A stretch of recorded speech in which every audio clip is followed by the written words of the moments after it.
Also breaking tonight, a piece of major news. A Kelly file investigation reveals that the health care safety net the president promised to tens of millions of Americans is not there.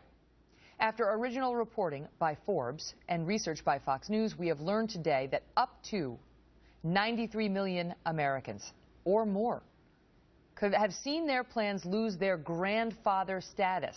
That's the protection. That you can keep your plan if you like your plan, and if you have a plan that doesn't comply with Obamacare, don't worry about it because it'll be grandfathered in. Well, as it turns out, it may not be for 93+ million Americans, and the administration knew that that was the number back in 2010. In fact, on page 34,552 of the Federal Register, in the little red Federal Register, out in the summer of 2010, it reads, quote, 66% of small employer plans and 45% of large employer plans will relinquish their grandfather status by the end of 2013. So those plans may be going bye-bye. And what does that mean?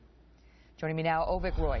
He broke this story on Forbes.com. He is also a senior fellow at the Manhattan Institute and a former healthcare issues advisor to the Romney presidential campaign. Ovik, thank you for being here. Pleasure to be here. You know, the individual insurance market has been having the troubles it's been having. You know, over 10 million could get canceled. This is the employer-based market. Right. I mean, we're going in open enrollment in this country for many employer, plans tomorrow.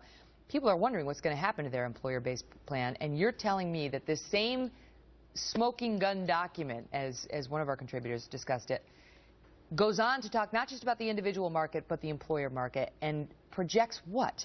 It projects that about more than half of the people who have coverage through their employer, those plans that they're on today will be illegal come 2013, and they'll have new plans, typically plans with higher premiums, higher deductibles, a whole range of benefits they don't actually need, and narrower networks of hospitals and physicians, so narrow choices of doctors. So it's not necessarily going to be the same as the individual market where we see mass cancellations. It won't be as drastic. So the individual market, so to your viewers who don't understand the difference, the individual market is for people who have to shop for coverage on their own because they don't get it from their job, but it's private sector coverage. The employer-sponsored market is for people who get coverage through their job. And that's most people. So 156 million Americans get insurance through their job. 25 million shop for it on their own. Okay, so you're talking 153 million who get employer-based coverage.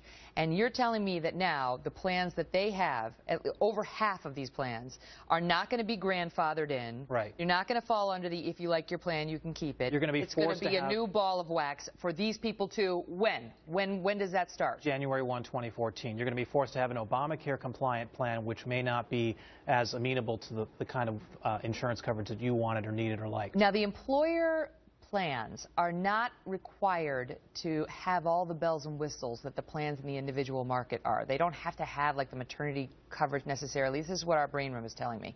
But they do have some bells and whistles that they have to offer under Obamacare.